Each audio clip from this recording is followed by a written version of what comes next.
Down the Street Live. Meeting interesting people throughout America and beyond. I've always been attracted to interesting people. You know, those unique individuals who take a different path and follow their heart. Well, today I'm going to be meeting with an extraordinarily talented, caring, and sensitive woman who is an accomplished lyricist, composer, musician, artist, organic enthusiast, and most importantly, a passionate defender of people who wears her heart on her sleeve. So come along with me as I go down the street live. Down the Street Live. I'm here in Pine Island, Florida, which is next to Matlacha, and if you folks don't know where that is, it's a slice of heaven. And if you want to know more about it, just go to Google Maps, but it's a delightful place. But what's more delightful is where I'm actually here. I'm here at the home of Annie Wenz, and she is a most remarkable person, incredibly interesting, and extremely gifted.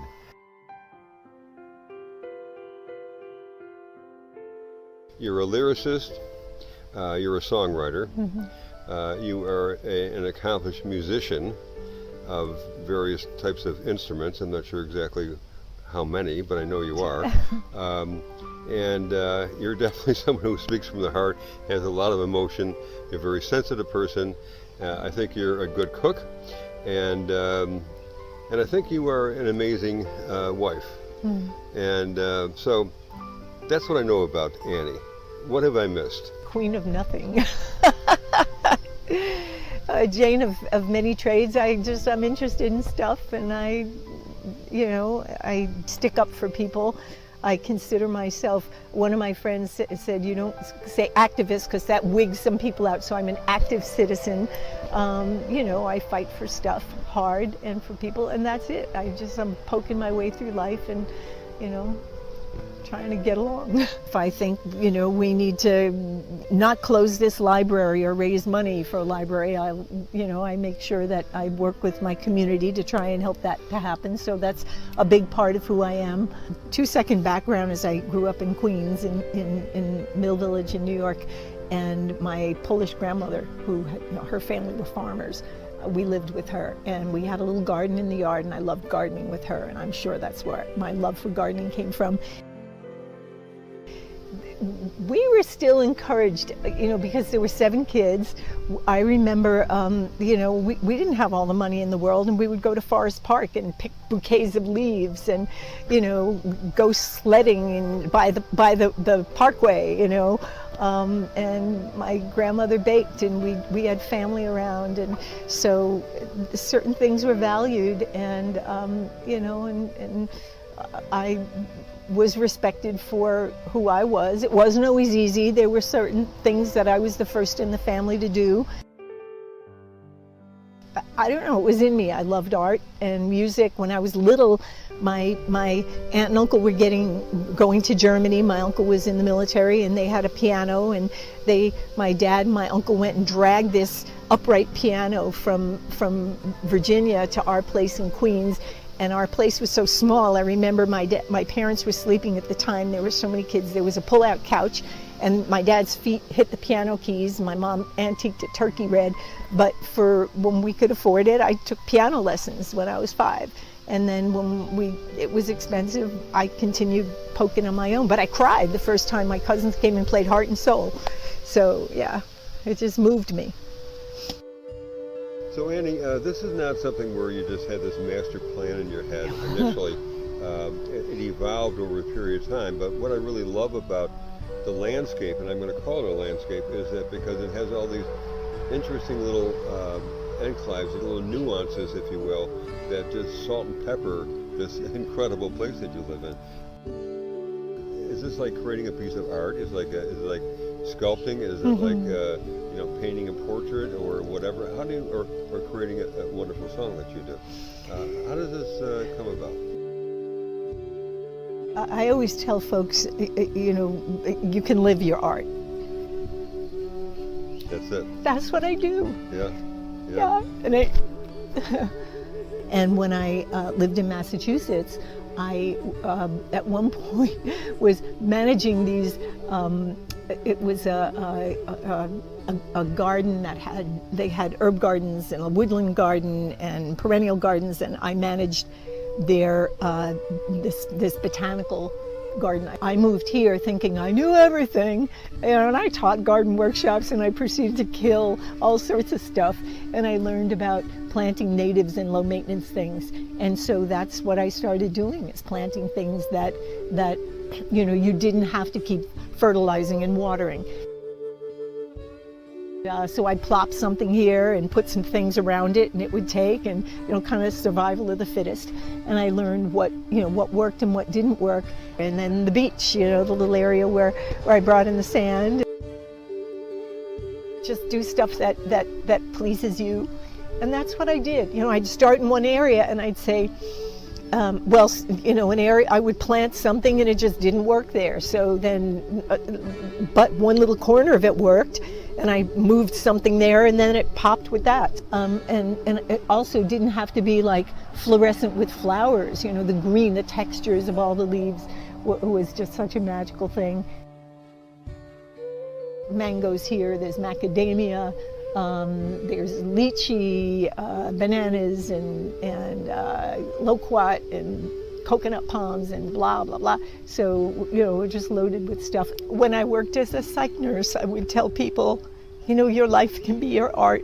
You can create art in the way you treat other people, in the way you dance, in the way you paint something, in the way you find something in a dumpster and make it pretty.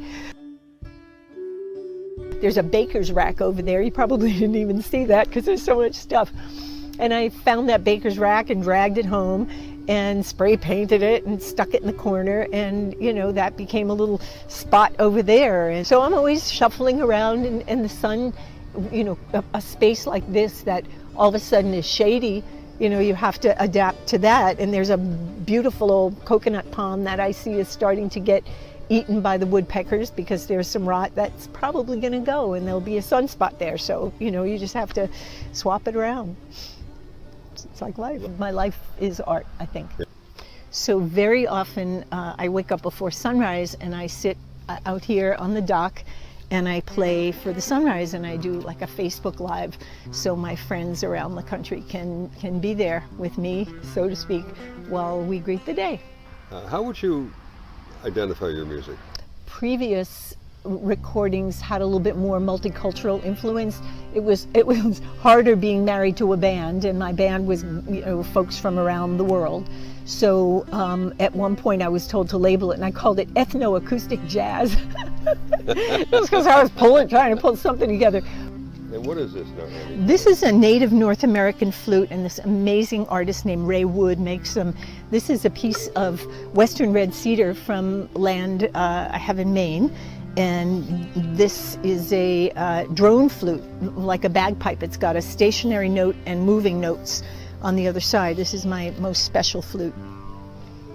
My most recent recordings get played on, like on Sirius XM, on Americana Roots radio. So singer-songwriters like me get played there.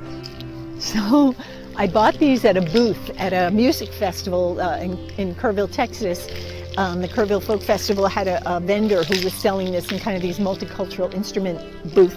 And I started using them to keep the groove when I play percussion or my flutes, or when I play something percussive. I have a couple of instrumental albums, so like instrumental piano and native flute, and I play percussion, ambient percussion. So I would say you go by where your music gets played, and it gets played, different types of my music get played in different compartments. And this woman came up from Chiapas, Mexico, and she was, where did you get those? And evidently the butterflies that leave these cocoons behind come from only Chiapas or somewhere in Botswana. What's your favorite? All of them. I really do. I love old standards. Like I'll sit down at my piano and play A Nightingale Sang in Berkeley Square. Oh, really? Oh, yeah. So Somewhere Over the Rainbow. But then, and I put them on my ankle like this. And this is the balancing act. And then when I play, I can get a little bit of a groove. I'll challenge myself and play Bluesette or Take Five, and then I'll play, some old John Denver thing, or, you get a little different kind of a sound. Yeah, this has a really neat, there are others that sound a little more clickety, but this is just a nice soft.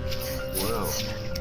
And then I had a love, I heard Baba Alatunji, the godfather of percussion, African percussion, and I then decided I wanted to also play percussion. Play a drum called a cajon, which is like a box that I kick to get my bass sound.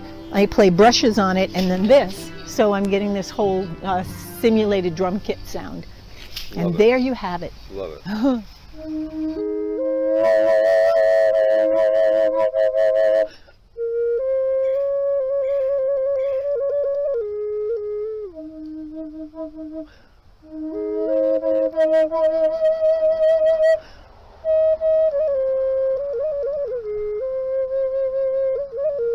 Then I went on to study with different people. I ended up 5 years with the head of the Hartford Conservatory Jazz Department, a guy named Ray Casarino, who played with Johnny Mercer. So I studied, seriously with Ray for 5 years.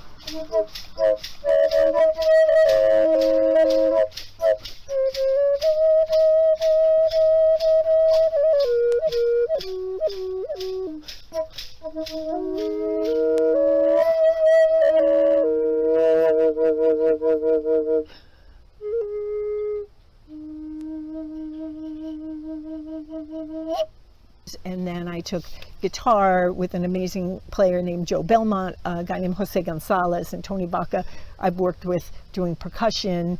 And so I don't know it all. There are so many people you can learn from. When I'm writing a story song, the lyrics typically come first, sometimes with the guitar, but there have been songs where I just was working a groove, a bass line on my guitar, and went, whoa, this is funky, and then wrote to that.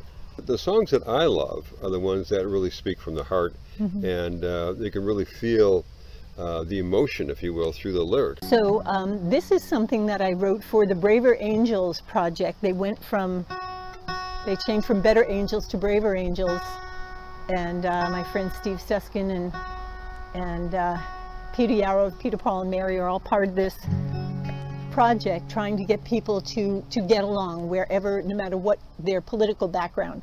And then I also taught at what's called the Song School, which is probably, there are two premier song schools in the country. One is at Rocky Mountain Folks, put on by the Telluride folks, and the other is the Kerrville, put on by the Kerrville Folks Festival people.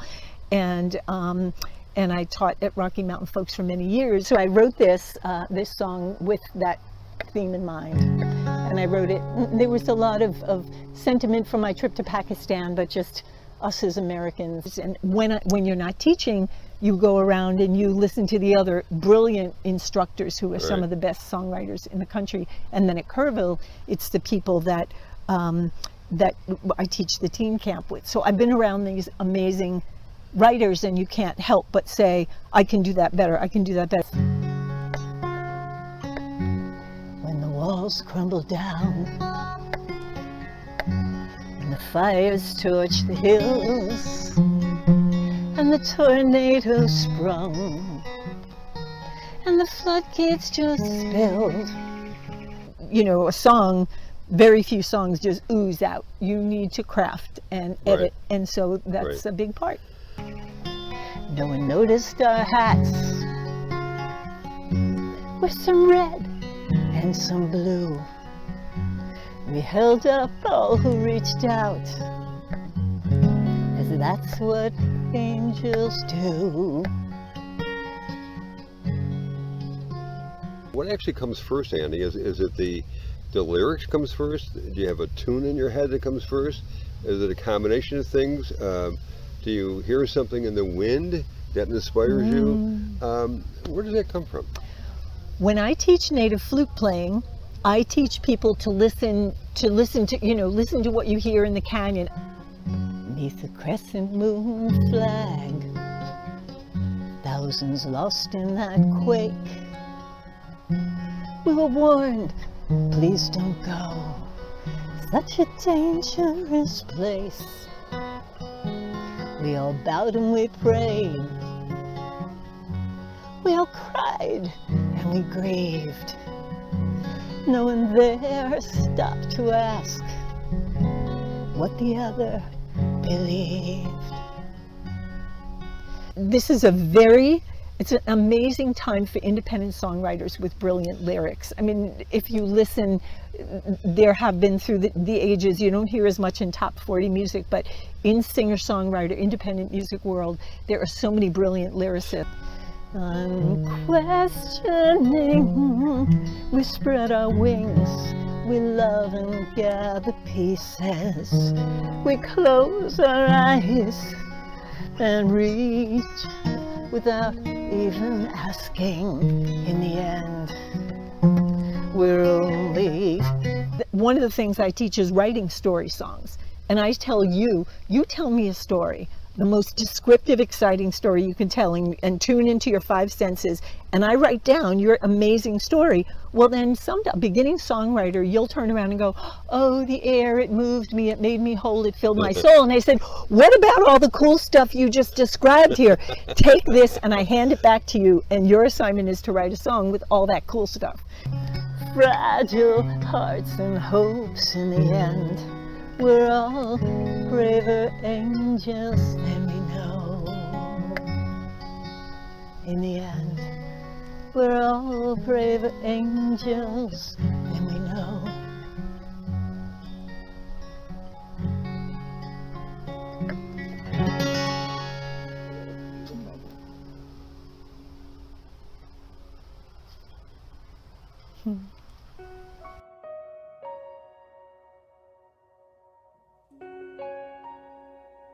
So Annie, tell me about the doll you have in your hand, and I think you have a companion doll here somewhere. Yes, this is Minerva, and so I started making these dolls because I have Florida cotton in my yard, and my friend Amy Gallagher said, who studied at the Fashion Institute in New York, is way into fibers and an amazing spinner of fibers. She said, you know, you can spin that.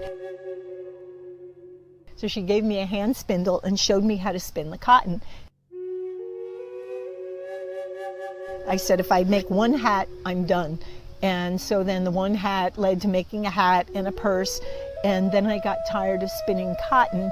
And she said, you should look at other fibers. So I was in Maine and I went. There's an amazing woman named Marcia McDonald who teaches natural fabric dyeing and has alpaca and sheep at her farm. And I went there and went crazy, met the animals, and bought bags and bags and bags. I mean, my floor was covered with alpaca and sheep fibers. So these fibers are from her sheep and naturally dyed. She grows flowers that she dyes with. And this was some that I bought, the colored bits. And this was sheep fiber that I dyed with indigo. Anyway, so they have these barbed needles. But she looks like you. I love the hair. The hair resembles you. I have a lot of them that are naked, and I just think, you know, it's fun doing their body forms, and I've made some as gifts for folks. And then tell us about this one. Could you put her next to her? Yep. And so she is. Her face and arms are made out of alpaca fibers that I actually hand carded. It looks like a big, you know, the big metal brushes that you would groom a cat with.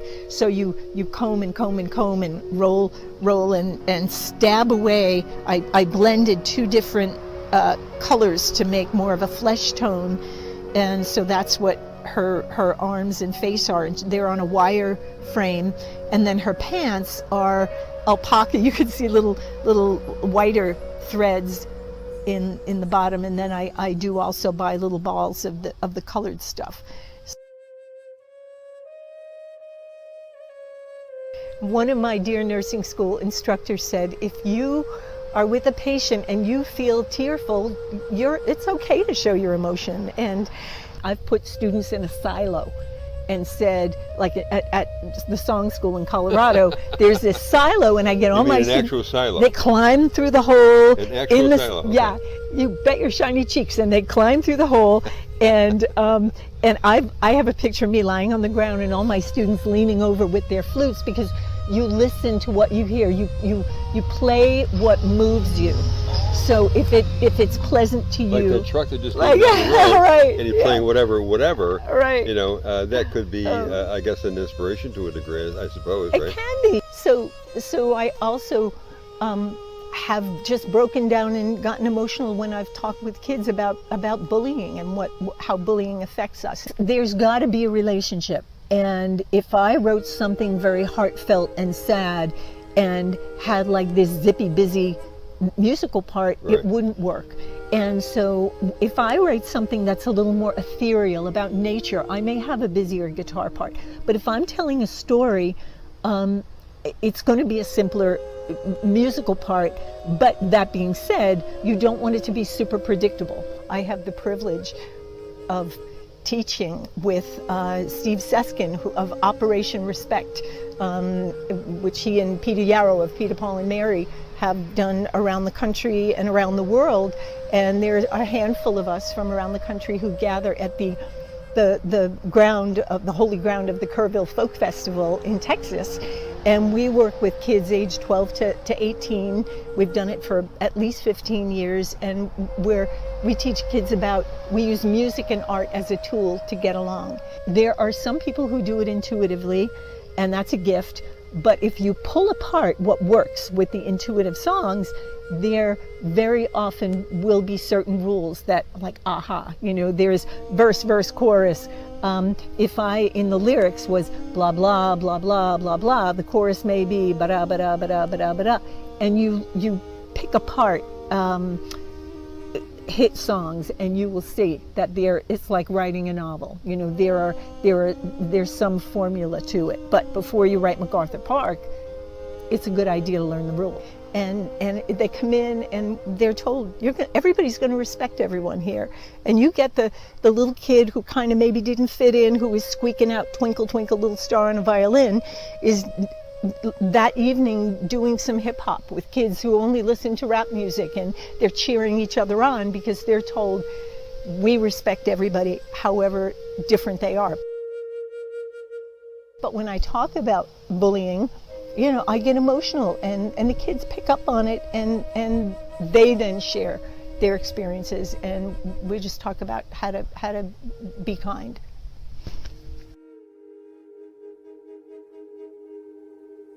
I don't know if you have an agent in mind, or if you book your own shows, or whatever it might be, but and you play the same type of music when you go from one point to another point, and so on and so forth. I'm guessing it's always a sort of a mixed bag, if you will. Talk to us about being on the road as a composer and as a songwriter. Oh wow! So yes, sometimes I've had agents, and sometimes I've booked my own. It's a blend.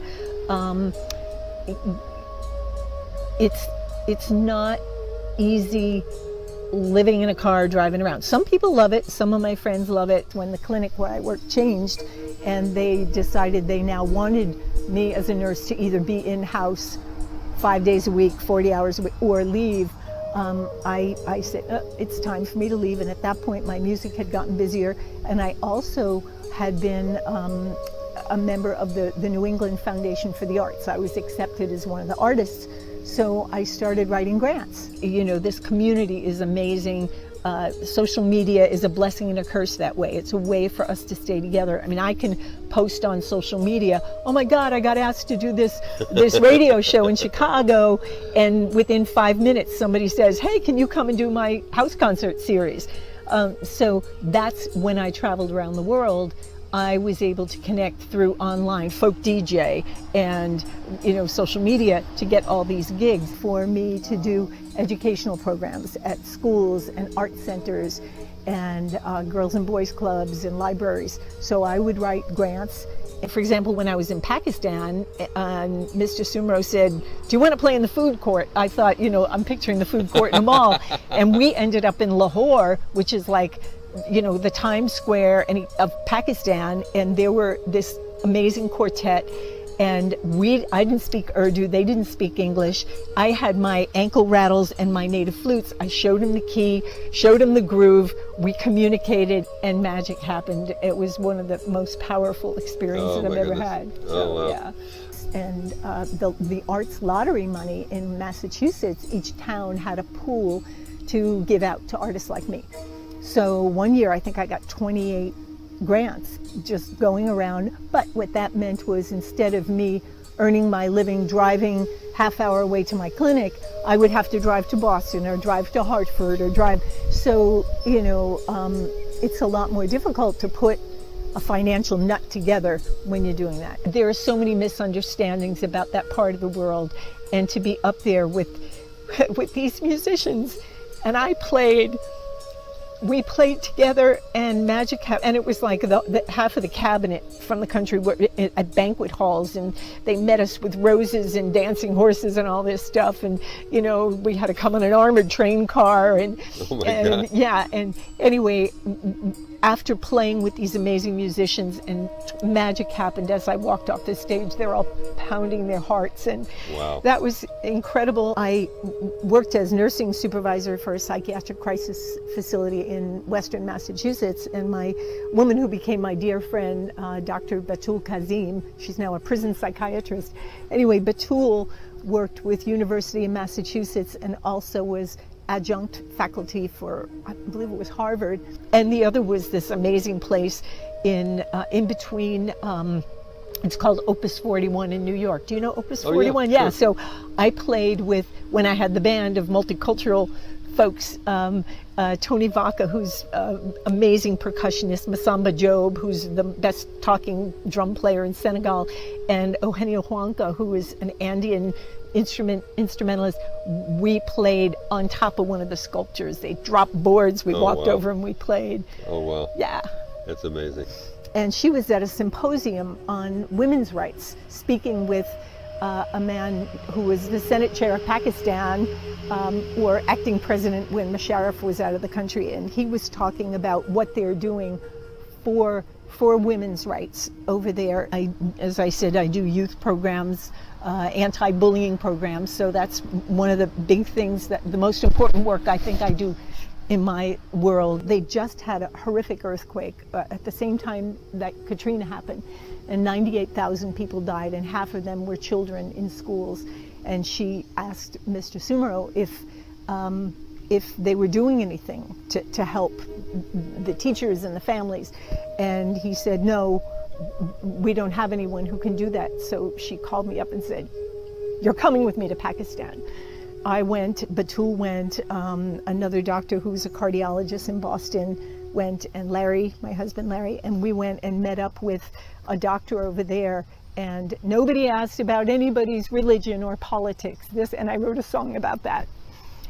And we went to a refugee camp, a tent school that was founded by an 18-year-old who survived only because friends pulled her by the hair out of the rubble, and 23 members of her family had died, and these were all children who'd lost everyone in their family, and it was a tent school, and we sang songs to them, and I played my flute, and one of the songs we sang reminded them of a song, and they got up and they sang, "We will always love you, you will always be our friend." It was like, you know, we had to do therapy with each other after we left, the team of us. And so anyway, we were diplomatic guests there, and we spoke to half the Senate and met with all the people who are working on human rights there.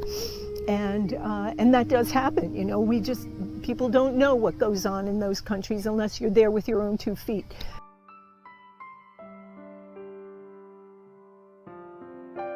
Well, Annie, again, I don't know where to begin with you, because you were just such a delightful and interesting person that oozes with inspiration and talent. And I want to thank you so much for allowing us to come and meet with you today. And I can't wait to put the show literally streaming, if you will, throughout the world. I'm cherishing the fact that I think I can call you a friend. Yes. And I'm loving that. So, ladies and gentlemen, you're going to love Annie. I think you're going to want to go to her website, which we're going to post on the screen, and also other things about Annie that you can check out and learn more about her. So, say goodbye. Thank you. Goodbye. Thank you. You're welcome.